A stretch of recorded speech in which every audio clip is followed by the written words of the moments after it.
এবার আমি ইমনকে রিকোয়েস্ট করব আমাদের সকলকে কিছু বলতে। আমি জানি না আমি পুরস্কার পাওয়ার যোগ্য কিনা। আমি জানি না আমার স্বামীর সুখে দুঃখে আপদে বিপদে সারাক্ষণ সঙ্গে থাকাটা কোনো পুরস্কার দিয়ে আদৌ মাপা যায় কিনা। তবে আজ এই পুরস্কারের মাধ্যমে আপনাদের সবার কাছ থেকে আমি যে উৎসাহটা পেয়েছি তাতে আমি একটাই কথা বলতে চাই, আমি আপনাদের সবার কাছে কৃতজ্ঞ। আমি চাই আমার স্বামীর মাথা যেন আরো উঁচু হোক, আমার স্বামী যেন এরকম অনেক সমস্যার সমাধান করুক, এর থেকে আরো অনেক বেশি কঠিন কাজ করুক।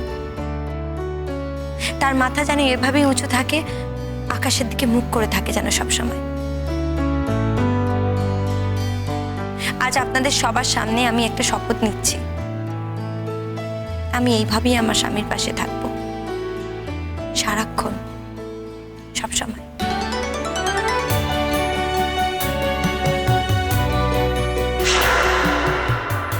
আমাকে আপনারা আশীর্বাদ করুন, ভালো থাকুন। ধন্যবাদ।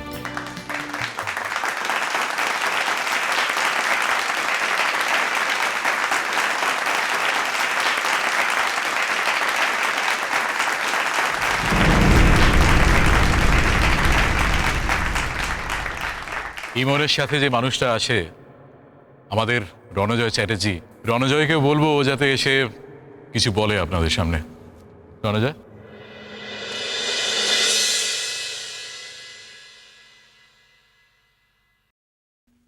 ইমন যে আমার শুধু যোগ্য স্ত্রী তাই নয়, হয়তো ইমনই যোগ্যতম।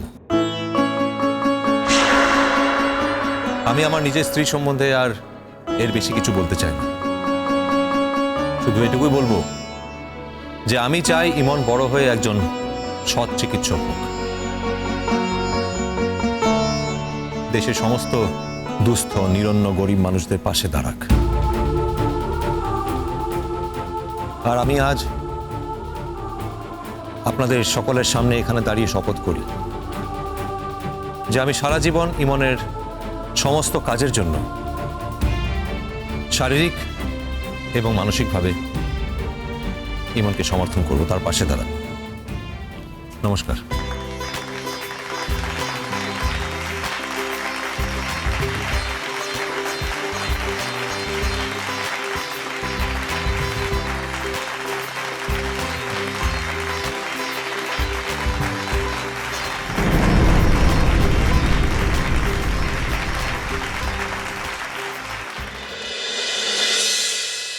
তাহলে অনন্য স্যার, এই অবস্থায় আপনি কি সাজেস্ট করেন?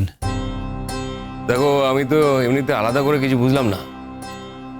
Everything is very much normal. এখন কয়েকটা দিন একটু বিশ্রাম চলুক, তারপরে আরো ক্লিয়ারলি বলতে পারবো। তোমার এখন মাথা ঘোরাটা কি কমেছে রূপকথা? হ্যাঁ রূপকথাটি বলো না, তোমার কি মাথা ঘোরাটা কমেছে? কষ্ট হচ্ছে তোমার? আমার মনে হচ্ছে আমি বোধহয় মরে যাব। না আসলে ও একটু ভয় পেয়ে গেছে, মানে আগে তো কখনো হয়নি এরকম।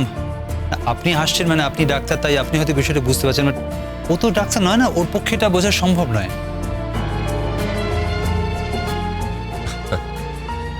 আমি এভাবে হাসলাম বলে তোমার হয়তো খারাপ লাগছে বাদশাহ, আই এম সরি। কিন্তু সামান্য একটু মাথা ঘোরা থেকে কারোর যে কখনো মৃত্যু ডেকে আনে এটা আমার জানা ছিল না।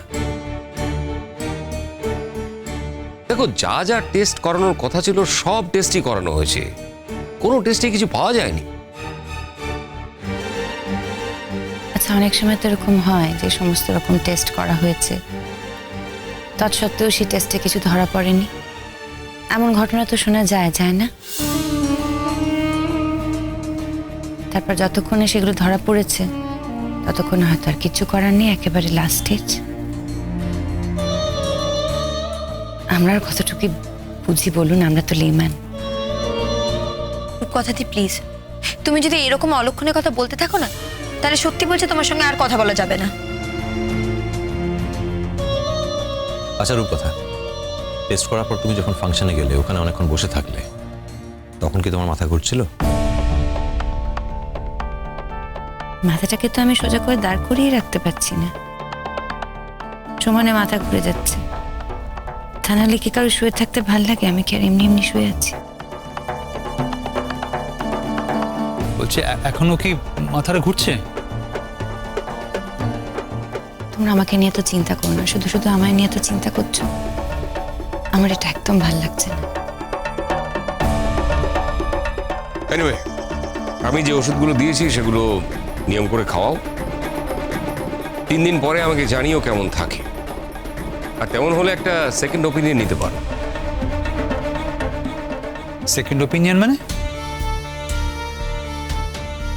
হ্যাঁ, এমন তো হতেই পারে যে আমি একজন ইনএফিশিয়েন্ট ডক্টর, একজন সঠিক ডক্টর দেখে হয়তো ঠিক ডায়াগনোসিসটা করতে পারলো। না না চিচি, এটা আপনি কি বলছেন? আমরা সেভাবে বলিনি, মানে আমরাও তো লেম্যান, কিছু বুঝতে পারছি না হঠাৎ করে, তাই মানে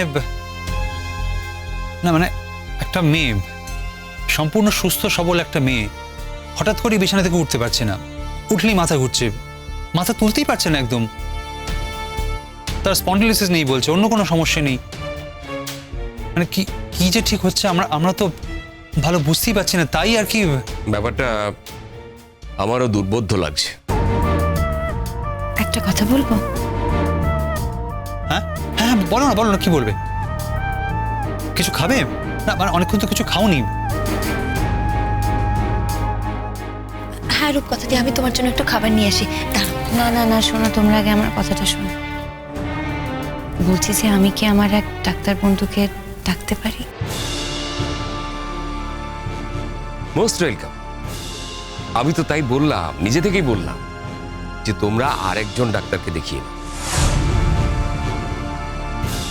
আর সে রূপকথার চেনা পরিচিত কেউ হলেই ভালো হয়, কারণ তাহলে সে রূপকথার সমস্যাটা বুঝতে পারবে। ডাক্তারের কাছে তো মানুষের শরীর নিয়ে, আর যে আমার শরীরটাকে এখন বুঝবে, আমার এখন একজন সেরকম ডাক্তারকেই দরকার। হ্যাঁ, আমি তো সে কথাই বলছি। আমার মনে হচ্ছে আমি তোমার সেই সমস্যাটা পুরোপুরি বুঝতে পারিনি। যাই হোক না কেন, আমরা সবাই চাই রূপকথা তাড়াতাড়ি সুস্থ হয়ে উঠুক, তাই তো? একদমই তাই। তবে আমার অনন্য স্যারের উপর 100% ভরসা আছে। উনি যখন বলছেন রূপকথাদের কিছু হয়নি, ভেতরে কিছু নেই, তার মানে সত্যি কিছু নেই। তোমরা বরং আমাকে আমার বাবা মার কাছে রেখে দিয়ে এসো। আমি সত্যি চাই না তোমরা আমাকে নিয়ে এত বিচলিত হয়ে পড়ো। না না কেন, মানে তোমার বাবা মা ওখানে একটা বাড়িতে দুজন মাত্র মানুষ থাকেন, এই বাড়িতে এতগুলো লোক, তুমি খামাকে ওখানে গিয়ে থাকতে যাবে কেন? এই বয়সে ওনাদের প্রেশার দেওয়া তো কোনো মানে হয় না। তোমার কি কোনো প্রবলেম হচ্ছে এখানে? মানে তুমি কি ইনসিকিউর ফিল করছো? বলে বলতে পারো সেটা আমায়। না না, তা কেন হতে যাবে? এতগুলো মানুষ আমাকে নিয়ে সমানে চিন্তা করে যাচ্ছে, ভাবনা, আমার এসব ভাল লাগে না। বাচ্চা, আমার মনে হয় এবার আমার যাওয়া উচিত। এখানে আপাতত আমার সেরকম কোনো কাজ নেই। তাহলে স্যার আপনার কি মনে হয়? দেখুন, এমনি এমনি তো আর মাথাটা ঘুরছে না। প্রেশার লো থাকলে মাথা ঘুরে যেতে পারে, কিন্তু লো প্রেশার নেই। Pressure absolutely normal. স্পন্ডিলিসিস থাকলে মাথা ঘুরতে পারে, স্পন্ডিলিসিস নেই। সেদিক থেকে পেশেন্ট পারফেক্টলি ওকে। আর যা যা কারণ থাকলে মাথা ঘুরতে পারে সে সবই টেস্ট করানো হয়েছে, আর সমস্ত রিপোর্টই নেগেটিভ। অতএব সেসব ক্ষেত্রেও মাথা ঘোরার কোনো কারণ নেই। এমনকি রূপকথাকে এও জিজ্ঞেস করা হয়েছে যে ও কনসিভ করেছে কিনা, সেটাও করেনি, কনসিভও করে।